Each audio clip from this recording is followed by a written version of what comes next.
আমরা গতদিন এই এই এই যে এক্সাম্পল 3টা দেখতেছিলাম, হ্যাঁ? তোমাদের মানে গতদিন আমি টানা বলে গেছি, তোমাদের কিছু জিজ্ঞেস করি নাই, শেষের দিকে জিজ্ঞেস করলাম। বোধহয় তোমাদের অনেকগুলো কোয়ারিজ ছিল।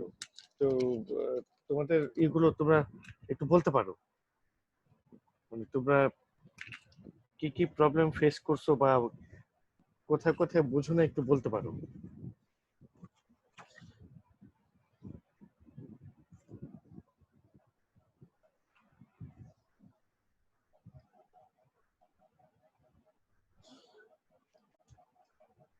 আমি আমি কি করব, কন্টিনিউ করব নাকি তোমরা কোশ্চেন করবা?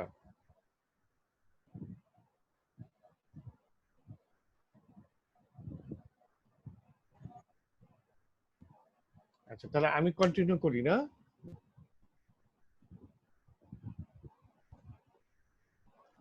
আচ্ছা, ঠিক আছে, আমি কন্টিনিউ করতেছি। তাহলে এই thin rod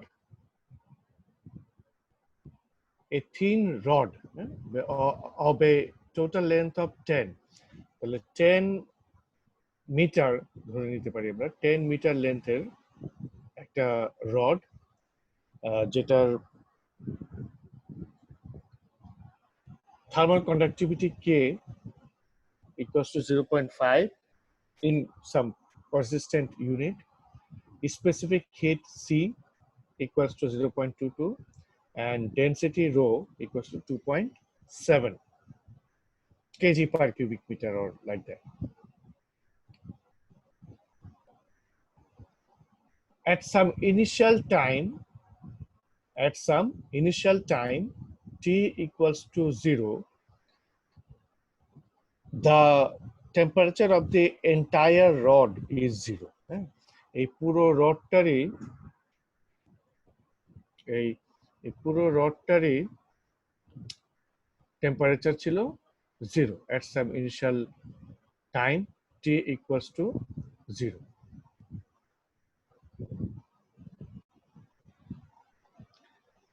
Then at that time, suddenly, all of a sudden, the rod is connected to an environment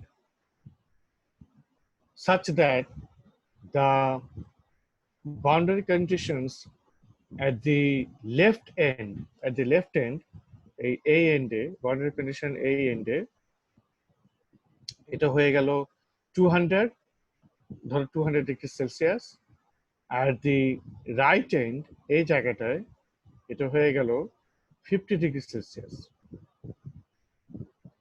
তাহলে এই rod is connected to an environment at the left end 200 degrees Celsius, right hand 50 degrees Celsius, and these environment are at steady state. এই left হ্যান্ডের এনভায়রনমেন্টটাও steady স্টেটে আছে, right হ্যান্ডের এনভায়রনমেন্টটাও steady স্টেটে আছে। So এই দুটো temperature change হবে না, এই লেফট হ্যান্ডেরটা 200 আর রাইট হ্যান্ডেরটা 50 থাকবে পুরো সময়ের জন্য।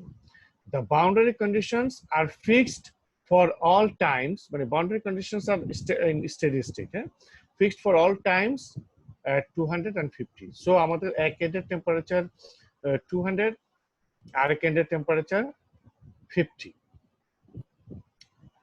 Solve the temperature distribution along the rod at t equals to 6 seconds, taking delta x বলতে আমরা delta x কে বলেছিলাম step size or step, simply step or step size, taking a step of 2, and delta t কে আমরা বলেছিলাম time step, taking a step of 2 and a time step of 2, step size of 2 and time step of 2. এখানে আরেকটা কথা বলা আছে, এটা আমরা পরবর্তী চ্যাপ্টারে দেখবো, এখন এটা দেখা হয়নি, মানে এটা আসবে পরে আসলে, যে is the solution stable, is the solution stable। আমরা পরবর্তীতে হয়তো 2-3টা ক্লাস পরেই দেখবো টাইম বেসড স্টেবিলিটি ক্রাইটেরিয়া, আসলে আমরা এখনো পর্যন্ত স্টেবিলিটি কি তাই জানি না। হ্যাঁ, এখনো পর্যন্ত তাই জানি না যে স্টেবিলিটি কি। তাহলে is the solution stable for the time being, আমরা জাস্ট এইটুকু আমাদের মানে আমরা একটু জেনে রাখতে পারি যে স্টেবিলিটি ক্রাইটেরিয়া হলো গিয়ে আলফা টাইমস ডেল্টা টি over delta X squared. Stability criteria হলো alpha times delta T over delta x squared should be less than or equals to 0.5, where alpha equals to k by rho c. k টা হলো thermal conductivity, rho টা হলো density, C টা হলো specific hit, আর আলফাকে বলা হচ্ছে হলো গিয়ে থার্মাল ডিফিউসিভিটি। থার্মাল ডিফিউসিভিটি।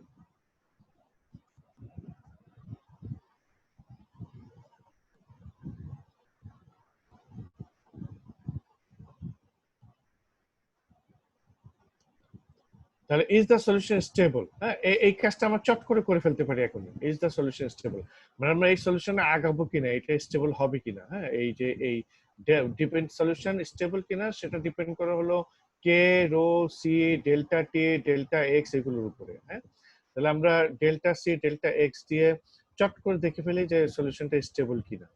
আমরা একটু যাই এখানে, দেখো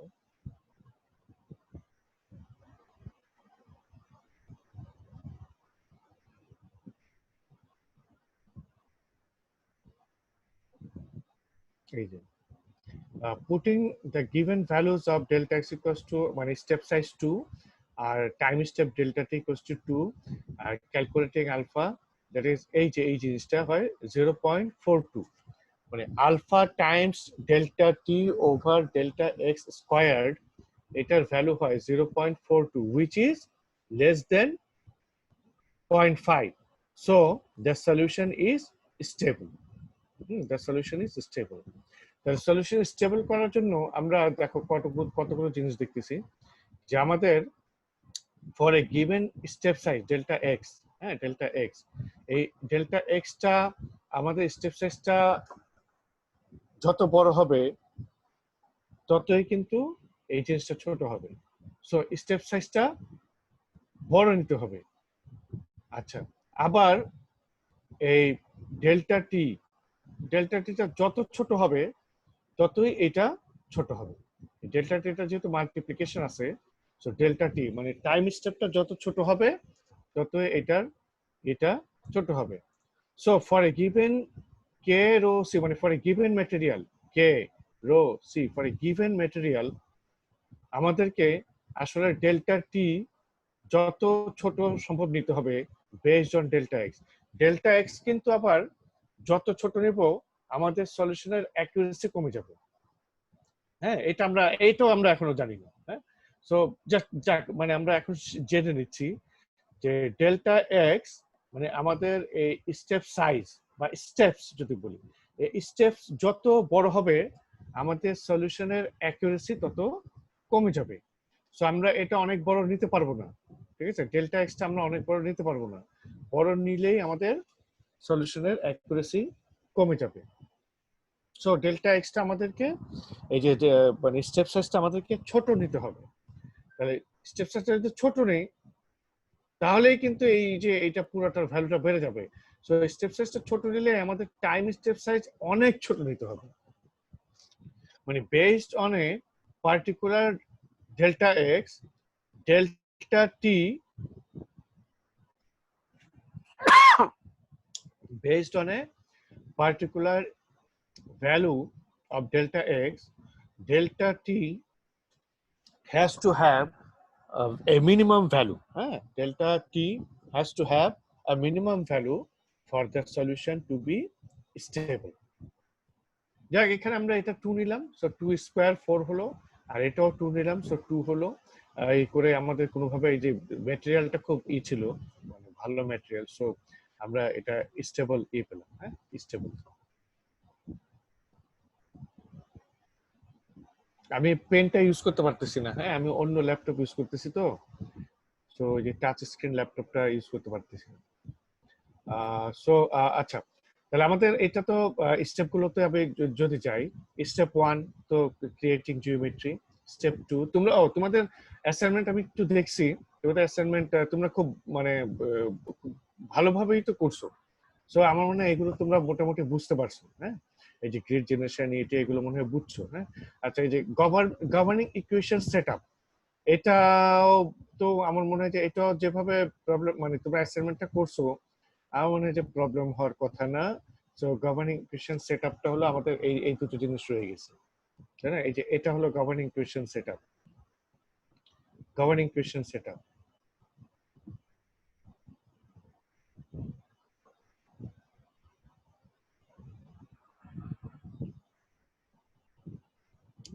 এর পরের পার্টটা বোধহয় স্টেপ 4টা বোধহয় একটু মানে একটু টাফ, না? স্টেপ 4টা, স্টেপ 4 হলো গিয়ে যে discretisation of the governing equations, discretisation of the governing equations. তো এই স্টেপ 4 এ আমরা আলফাটা বের করলাম 0.42, আলফাটা 0.42, আর এটা, হ্যাঁ, যে partial square t divided by partial x square, এইটা এটা তো অ্যাজ ইউজুয়াল ঠিক আছে, মানে t i plus 1 minus twice t i plus t i minus 1 divided by delta x square, এটা তো অ্যাসাইনমেন্টে করছো। কিন্তু the new thing is a superscript n, হ্যাঁ, over t, all the ts, হ্যাঁ, সুপারস্ক্রিপ্ট এন। এটা কি বলেছিলাম? এটা বলছে হলো গিয়ে যে আমরা যে ডিসক্রিট সলিউশনে, আমরা যে ডিসক্রিট সলিউশনে ডিসক্রিট সলিউশনে যখন কোনো একটা আননোনকে ই করি, আননোনকে প্রেজেন্ট করি বা রিপ্রেজেন্ট করি অথবা ডেজিগনেট করি, সেই আননোনটার সাবস্ক্রিপ্টটা থাকে হলো I J K, I J K. I corresponds two x dimension, J corresponds two j dimension, y dimension, and k corresponds to z dimension. So i j k হলো x y z, but আমাদের real world কিন্তু আসলে 4 dimensional, 3 special dimensions মানে x y z, আর একটা হলো time dimension t। So এই fourth ডাইমেনশনটা, এই time ডাইমেনশনটা আমরা লিখি হলো গিয়ে সুপারস্ক্রিপ্ট হিসেবে, এবং এটা মানে মোস্ট ওয়াইডলি ইউজড সুপারস্ক্রিপ্ট হলো গিয়ে এন। কোথাও কোথাও এম ইউজ করে, কোথাও কে ইউজ করে, কোথাও এল ইউজ করা হয়, আই জে কে এল, হ্যাঁ, এল। সো সুপারস্ক্রিপ্ট হিসেবে এল ইউজ করা হয়, বেশিরভাগ এন ইউজ করে, সো আমরা এখানে এন ইউজ করলাম, হ্যাঁ। But we can use L or M as well. আমার মনে হয় আমি এগুলোকে এল করে দিব পরবর্তীতে, হ্যাঁ, আই জে কে এল, হ্যাঁ, এল করে দিব, তাহলে সুবিধা হবে, আই জে কে এল। আচ্ছা, তো আমরা এখানে যাই হোক আমরা ওই কনভেনশন ইউজ করে এন ইউজ করেছি। সো এই এই যে এই সাবস্ক্রিপ্টে আমরা শুধু আই লিখতেছি, যে কে টা লিখতেছি না, কারণ হলো গিয়ে the problem is one dimensional in space. So one dimensional in space যদি হয়, তাহলে ওয়ান ডাইমেনশনাল হলে আমরা we drop the subscript, subscripts j and k. If the problem is one dimensional, then we drop the subscripts j and k. So আমরা শুধু i টা লিখেছি। কিন্তু the problem is actually two dimensional, মানে one dimensional in space and one dimensional in t, মানে that is t is there, মানে time is there. So এই টাইমের স্ক্রিপ্ট এটা আমাদের লিখতে হবে, এই কি বলে স্ক্রিপ্টটা। সো আমরা এটা সুপার স্ক্রিপ্ট হিসেবে লিখেছি। টাইমের এটা ইন্ডেক্সটা, এইগুলোকে আমরা ইন্ডেক্স বলি, স্পেশাল ইন্ডেক্স এবং টাইম ইন্ডেক্স। টাইমের ইন্ডেক্সটা, টাইমের ইন্ডেক্সটা অলওয়েজ, হ্যাঁ, অলওয়েজ এই সুপার স্ক্রিপ্ট হিসেবে লেখা। সো আমরা সুপার স্ক্রিপ্ট হিসেবে লিখেছি। যেহেতু এই রাইট হ্যান্ড সাইডে, যেহেতু রাইট হ্যান্ড সাইডে আমাদের নো চেঞ্জ অফ টাইম, যেহেতু right hand side no change of time, so আমরা এটাকে ফিক্সড টাইম রেখেছি এন এন এন। ঠিক আছে, এটা হলো রাইট হ্যান্ড সাইডে দিয়ে। লেফট হ্যান্ড সাইডে ঠিক ঠিক আমাদের আগের প্রবলেমটার মতো, এক্সাম্পল 2 এর মতো। এক্সাম্পল 2 এ আমরা দুটো সাবস্ক্রিপ্ট ইউজ করেছি, আই এবং জে। হ্যাঁ, আই এবং জে। যখন এক্স এর রেসপেক্টে ডেরিভেটিভ করেছি তখন আইটা চেঞ্জ করেছি, যেটা ঠিক ফিক্স ছিল। আর যখন জে এর রেসপেক্টে ডেরিভেটিভ বের করেছি তখন যেটা ফিক্স ছিল আইটা চেঞ্জ করেছি। আমরা একটু দেখে আসি।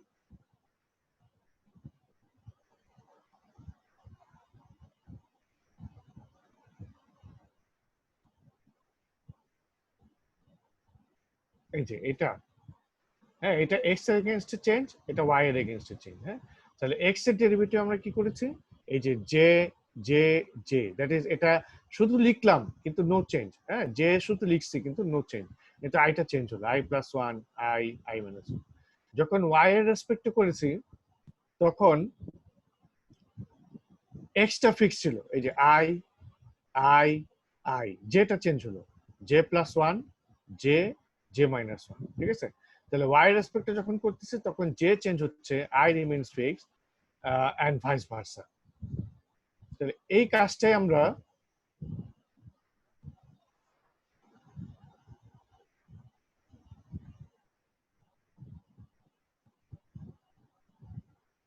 এখানে করলাম, যে যেহেতু আমরা এটা এক্স এর রেসপেক্টে করতেছি, so time dimension remains unchange, so time dimension N N N. Left হ্যান্ডে যেহেতু এটা টাইমের রেসপেক্টে change, so I remains unchanged. হ্যাঁ, I remains unchanged, so time dimension changes.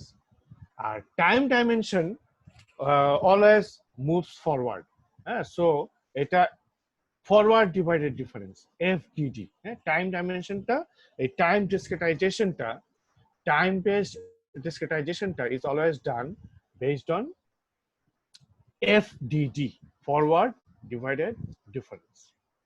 তাহলে এটা এখন আমরা যদি আলফার ভ্যালু বসাই, ডেল্টা এক্স টু, ডেল্টা টি টি টু, এগুলো সব বসালে আমাদের এই ইকুয়েশনটা হয় হলো গিয়ে এরকম। হ্যাঁ, ইকুয়েশনটা হয় এরকম।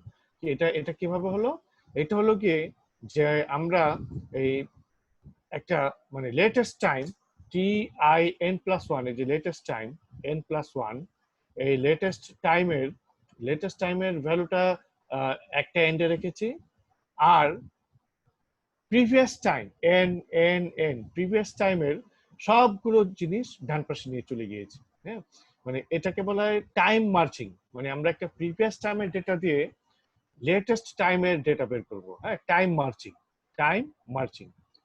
সো এখন আমরা নোট ওয়ান এর জন্য যেটা পাই, যে note one, that is I equals to one, note one I equals to one at a later time, মানে latest time t n plus 1 is given by 0.42 t0 t1, মানে note one এর জন্য i equals to 1 বসাতে হবে, note one এর জন্য i equals to 1, তাহলে এটা পেলাম। নোট টু এর জন্য i ইকুয়ালস টু 2 বসাতে হবে, তাহলে এটা। নোট থ্রি এর জন্য i ইকুয়ালস টু 3, হ্যাঁ, তাহলে বসালে এটা। নোট ফোর এর জন্য i ইকুয়ালস টু 4, এটা। তাহলে these are our discretized equation for the particular problem. That is t1 at a later time n plus 1 is given by this. আচ্ছা, এই যে এইগুলা তো আমরা জানি না, কিন্তু এইগুলো আমরা জানি যে বলে দিছে যে টি অল, হ্যাঁ, টি অল at time 0।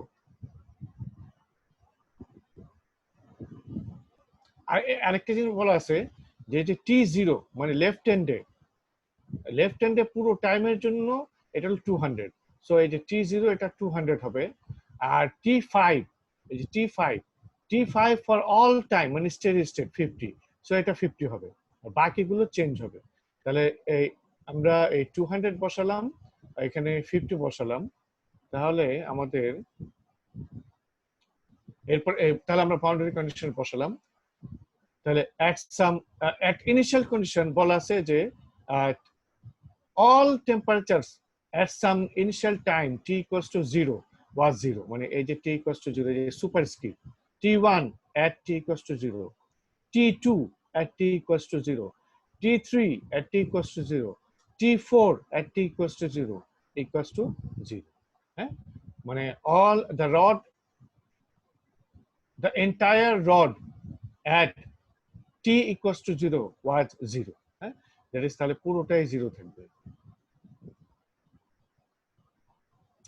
তাহলে at t equals to 2 second from t, that is at t equals to 2 second কি হবে, এই delta t equals to 2 second বসালে আমরা at t equals to 2 second মানে first iteration, first iteration, that is n equals to 1, first iteration with time, first iteration with time, that is n equals to 1 মানে টাইমের first iteration, n equals to 1, that is টাইমের first iteration, first iteration. তাহলে এখানে আমরা 84 plus 0.16 t1, তাহলে first ইটারেশনে t1 0, t2 0, t1 0 equals to 0, t2 0 equals to 0, তাহলে এটা 0, এটা 0, তাহলে t1 equals to 84, t2 টা কত হবে, t2 এরকমই, এই যে এগুলা, এটা 0, এটা 0, সব 0, তাহলে t2 0 হয়ে গেল, t3 0, t4 21। তাহলে আমরা সবগুলো এই t1 t2 t3 t4 এই চারটা নোডেরই ফার্স্ট ইটারেশনের ভ্যালু পেয়ে গেছি, চারটা নোডেরই ফার্স্ট ইটারেশনের ভ্যালু পেয়ে গেছি, that is after 2 seconds t1 will be 84, t2 will be 0, t3 will be 0, t4 will be 21. Achha, what will be the value of the node, what will be the value of the nodal temperature after t equals to 4 seconds, t equals to 4 seconds, that is second time step, second time step, the second time step মানে n equals to 2, n equals to 2, so t1 at second time step equals to 84 plus 0.16 to t1 at first time step plus 0.4 to t2 at first time step, that is t1 value after 2 seconds and t2 value after 2 seconds। তাহলে আমরা যে উপরে এই থেকে জানি এগুলো বসালে এটা হবে 97.44, t2 at second iteration, t2 at second iteration equals to 0.42 into t1 at first iteration, t2 at first iteration, t3 at first iteration, তাহলে এরকম একটা ভ্যালু হবে, এরকম, দ্যাট ইজ এরপরে এগুলো পাওয়ার পরে তাহলে আমরা after 4 seconds মানে that is after second iteration of time, after 4 seconds, that is second iteration of time, the first node has a temperature of 97, second node has a temperature of 35, third node has a temperature of 9, fourth node had a temperature of 24, that is after 4 seconds।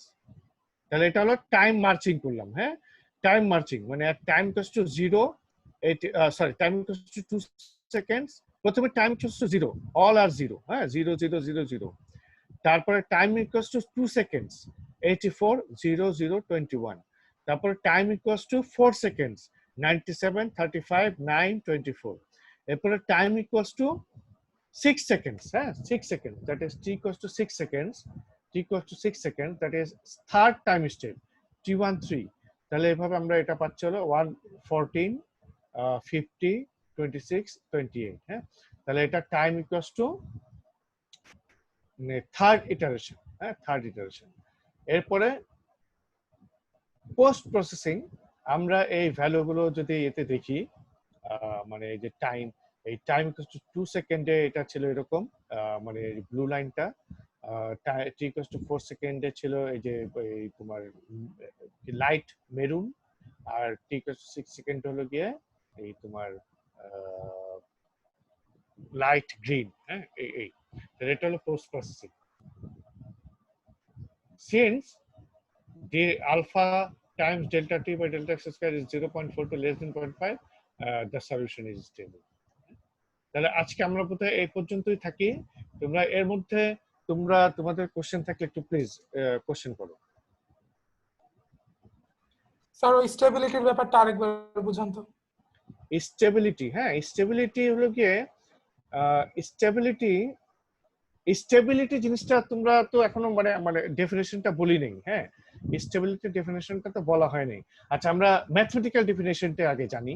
Mathematical definition হলো গিয়ে মানে এই যে time based problem, যেটা মানে যে প্রবলেমে time থাকবে, ঠিক আছে, টাইম ডাইমেনশনটা। আমাদের প্রবলেমগুলো, রিয়েল ওয়ার্ল্ড প্রবলেমগুলো 4 ডাইমেনশনাল হতে পারে, x Y z and t. X Y z হলো স্পেশিয়াল ডাইমেনশনস, স্পেশিয়াল, হ্যাঁ, স্পেশিয়াল স্পেশিয়াল বোধহয় কখনো বোধহয় লিখছি, হ্যাঁ। তার সাথে স্পেশিয়াল স্পেশিয়াল, আচ্ছা তোমাদের কোথায় স্পেশিয়াল জিনিসটা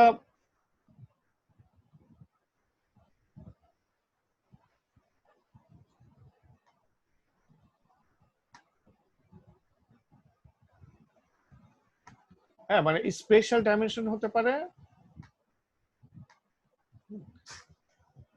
SPATIAL, হ্যাঁ, স্পেশাল ডাইমেনশনস। স্পেশাল ডাইমেনশনস কি? এক্স ওয়াই জেড, হ্যাঁ, জেড, এটা হলো স্পেশাল ডাইমেনশনস। আর কি হতে পারে? আর হতে পারে time, time dimension or temporal dimension, T. হ্যাঁ, এই 4 ডাইমেনশন হতে পারে একটা প্রবলেমে। তো এই 4 ডাইমেনশনের মধ্যে 4 ডাইমেনশনের মধ্যে যদি তোমার শুধু এক্স থাকে, এই প্রথম প্রবলেমটা আমাদের প্রবলেম নাম্বার 1, ওটাতে শুধু ছিল এক্স, ওয়াই জেড ছিল না, টাইমও ছিল না, ওটা 1 ডাইমেনশনাল স্টেডি স্টেট প্রবলেম। আচ্ছা, সেকেন্ড প্রবলেমটাতে ছিল তোমাদের এক্স অ্যান্ড ওয়াই, হ্যাঁ, জেড ও ছিল না, টিও ছিল না, সো টাইম ছিল না, steady state 2 dimensional problem, spatial problem, হ্যাঁ, steady state 2 dimensional spatial problem. তারপরে ধরো যদি এক্স ওয়াই জেড থাকে, টাইম নাই, তাহলে 3 dimensional steady state problem, spatial dimension. কিন্তু যদি কোনো প্রবলেমে টি থাকে, যেমন আমাদের example number 3, wire x is there and t is there, y z নাই, সো যেহেতু এক্স, তাহলে এক্স এবং টি আছে, এটাকে আমরা বলতে পারি 2 dimensional problem in space and time, অথবা এটাকে আমরা বলতে পারি 1 ডাইমেনশনাল আনস্টেডি স্টেট প্রবলেম, হ্যাঁ, 1 ডাইমেনশনাল আনস্টেডি স্টেট। আচ্ছা, মেন কথা হলো গিয়ে যদি টাইম ডাইমেনশনটা থাকে, হ্যাঁ, টাইম ডাইমেনশনটা থাকলেই সেই প্রবলেমটাকে আমরা, এই টাইম ডাইমেনশনটা থাকলেই সেই প্রবলেমটাকে আমরা বলি হলো গিয়ে টাইম মার্চিং প্রবলেম। হ্যাঁ, এটা বোধহয় তোমাদের কালকে আমি লিখে দিছিলাম, মানে হাতে লিখেছিলাম, হ্যাঁ, টাইম মার্চিং প্রবলেম, হ্যাঁ, time marching problem. That is T থাকলেই সেই সলিউশনটা আমরা করি হলো গিয়ে এই টি বেসড, হ্যাঁ, time marching problem, T based. তো এই টি বেসড প্রবলেম মানে টিটা থাকলে টি বেসড প্রবলেমের একটা ডিসঅ্যাডভান্টেজ হলো গিয়ে যে এটা এই যে আমরা আগে যেমন এই যে স্টেডি স্টেটে যেটা করে আসছি, মানে 1 dimensional, 2 dimensional, 3 dimensional steady state প্রবলেমটা খুব সহজেই আমরা সলিউশনটা রিচ করতে পারি, হ্যাঁ, খুব সহজেই সলিউশনটা রিচ করতে পারি। এই সলিউশনটা রিচ করাটাকে বলা হয় কনভার্জেন্স, হ্যাঁ, কনভার্জেন্স, যে আমরা খুব সহজে সলিউশনটা রিচ করি। মানে যে কোনো একটা প্রবলেমের তো একটা ট্রু সলিউশন থাকবে, তাই না? ট্রু সলিউশন, যে কোনো একটা প্রবলেমের ট্রু সলিউশন থাকবে। এই কনভার্জেন্স হলো গিয়ে অ্যাপ্রোচিং ট্রু সলিউশন। কনভার্জিং হলো গিয়ে তোমার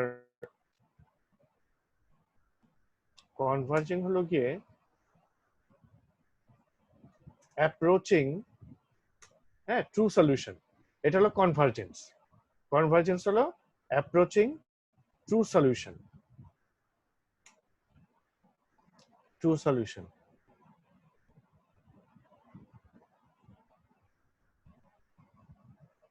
কনভার্জেন্স অ্যাপ্রোচিং ট্রু সলিউশন। তো স্টেডি স্টেট প্রবলেম গুলো রেডিলি তোমার কনভার্জ করে, হ্যাঁ, মানে স্টেডি স্টেট মানে কি, যেখানে টাইমটা অ্যাবসেন্ট। কিন্তু এই কনভার্জেন্সের এগেইনস্টে আরেকটা টার্ম আছে যেটাকে বলা হয় ডাইভারজেন্স। হ্যাঁ, ডাইভারজেন্স। কনভার্জেন্সের এগেইনস্টে মানে কনভার্জেন্সের অপোজিট সিনারিও। হ্যাঁ, opposite scenario, opposite scenario of convergence, that is divergence হলো opposite scenario of convergence, that is কি বলবো এটাকে, going away, approaching তো এটা moving away from true solution, হ্যাঁ, moving away from true solution. তাহলে ডাইভারজেন্স এটা হলো opposite scenario of convergence, that is moving away from true solution. হ্যাঁ, ট্রু সলিউশন। এবং এই moving away from true solution এটা তো আমরা কিভাবে বুঝবো, কারণ আমরা তো অ্যাকচুয়ালি অনেক সময় মোস্ট অফ দ্য টাইম আমরা নিউমারিক্যাল সলিউশন সেই প্রবলেমগুলোর জন্য যাই যেগুলোর আমরা করতে পারি না, কি করতে পারি না, যেগুলোর আমরা এক্সপেরিমেন্ট করতে পারি না বা অ্যানালিটিক্যাল সলিউশন করতে পারি না, সেগুলোর জন্যই তো আমরা অ্যাকচুয়ালি নিউমেরিক্যাল সলিউশনে যাই। তাহলে হাউ কাম আমরা কিভাবে বুঝবো যে our solution is diverging from the true solution, whether our solution is approaching the solution, true solution, or whether our numerical solution is approaching the true solution or moving away from the true solution। ঠিক আছে, এটা আমরা কিভাবে বুঝবো?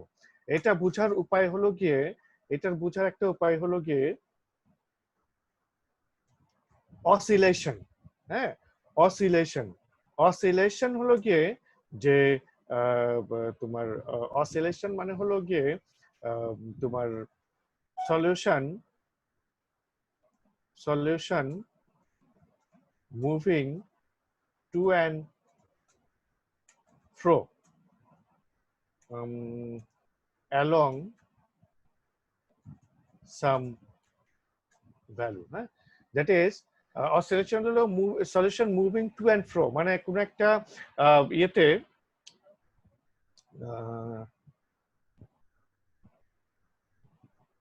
ধরো সলিউশনটা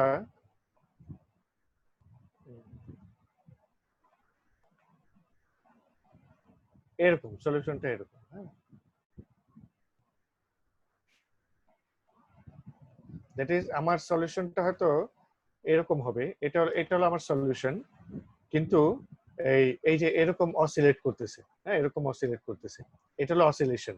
তাহলে এই অসিলেশন হলে মানে কখনো একটা নেগেটিভ মিনিমাম ভ্যালুতে চলে যাচ্ছে, কখনো একটা বড় ভ্যালুতে চলে যাচ্ছে, মানে আমার এটা এই যে আমি যে ক্যালকুলেট করতেছি এই ক্যালকুলেশনটা আমার হয় নেগেটিভ হয়ে যাচ্ছে, পজিটিভ হয়ে যাচ্ছে, নেগেটিভ হয়ে যাচ্ছে, পজিটিভ, মানে একটা ওয়াইড রেঞ্জে ভ্যারি করতেছে, আবার একদম অনেক কমে গেল, অনেক বেড়ে গেল, মানে স্পাইক হচ্ছে, হ্যাঁ, স্পাইক হচ্ছে, মানে জাম্প হচ্ছে। এটা কিন্তু আমার সলিউশন আমি বুঝবো যে আমি তোমার এই কোথাও সলিউশনে পেলাম ধরো এটা 50, পরের সলিউশনে পেলাম 500, পরের সলিউশনে পেলাম মানে -100, দ্যাট ইজ ইট ইজ মানে অসিলেটিং, হ্যাঁ, অসিলেটিং। সো এরকম অসিলেশন হলে এই যে তোমার সলিউশনটা তাহলে অসিলেশন, সরি আমি তো স্ক্রিন শেয়ার করতেই ভুলে গেছি।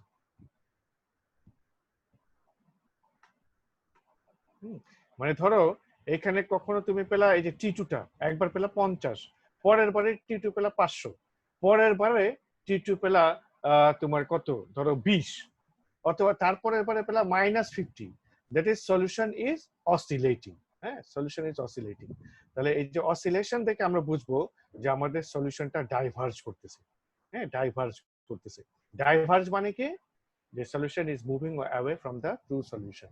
তাহলে এই যে এই অসিলেশনটাকে বলা হয় ইনস্টেবিলিটি ইন দ্য সলিউশন, হ্যাঁ, ইনস্টেবিলিটি ইন দ্য সলিউশন।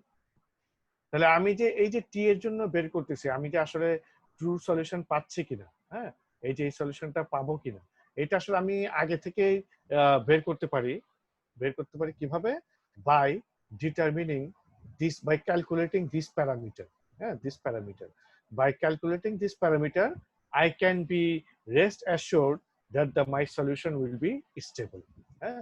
তাহলে এই প্যারামিটারটা হলো গিয়ে alpha times delta t by delta T over delta x square.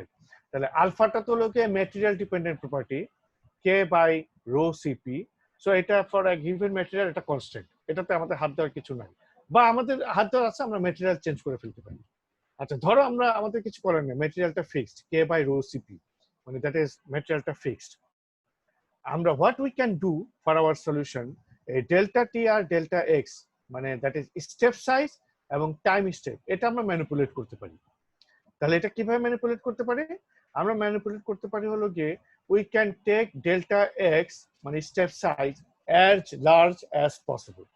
If we can take delta x as large, then our value of this parameter will be low.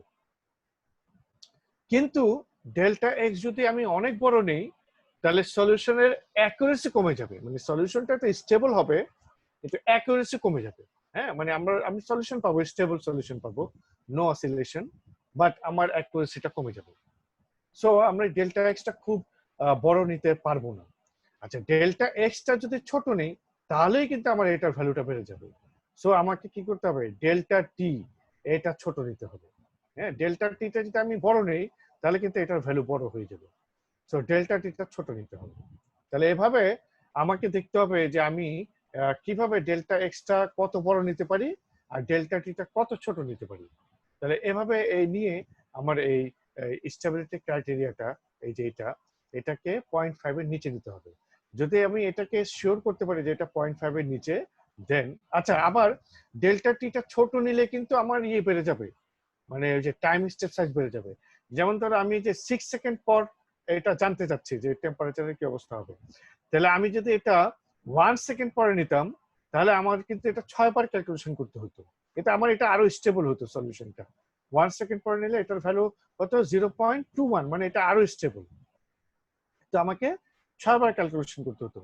আমি যদি এটা তোমার মানে টিটা 0.5 সেকেন্ড নিতাম, তাহলে এটা আরো স্টেবল হতো, কিন্তু আমাকে কয়বার ক্যালকুলেশন করতে হতো 0.5 এর জন্য, মানে তোমার 12 বার। ঠিক আছে, 12 বার ক্যালকুলেশন করে I had to approach this solution. So solution time কিন্তু বেড়ে যাবে। হ্যাঁ, টাইম স্টেপ সাইজ ছোট করলে, সো এই দেয়ার আর সাম অপটিমাইজেশনস। হ্যাঁ, আমাকে অপটিমাইজ করতে হবে। ঠিক আছে, এনি আদার কোশ্চেন? জি স্যার।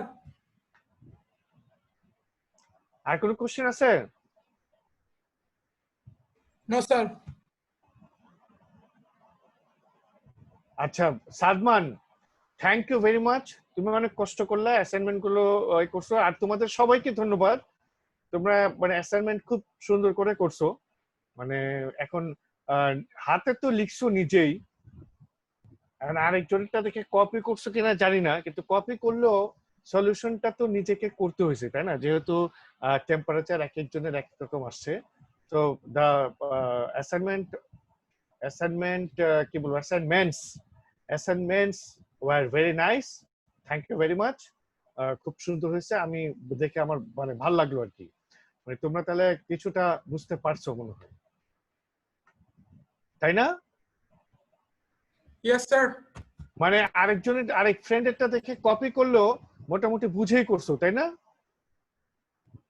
জি স্যার। হ্যাঁ, তাহলে ঠিক এই ধরনের একটা প্রবলেম কিন্তু পরীক্ষায় থাকবে, মানে পরীক্ষা কবে হবে তবে এগুলোরই তো ঠিক নেই। হ্যাঁ, তাহলে আমরা কি আজকে ক্লাসটা শেষ করি?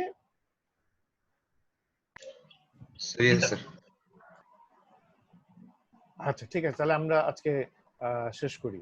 ওকে, থ্যাংক ইউ ভেরি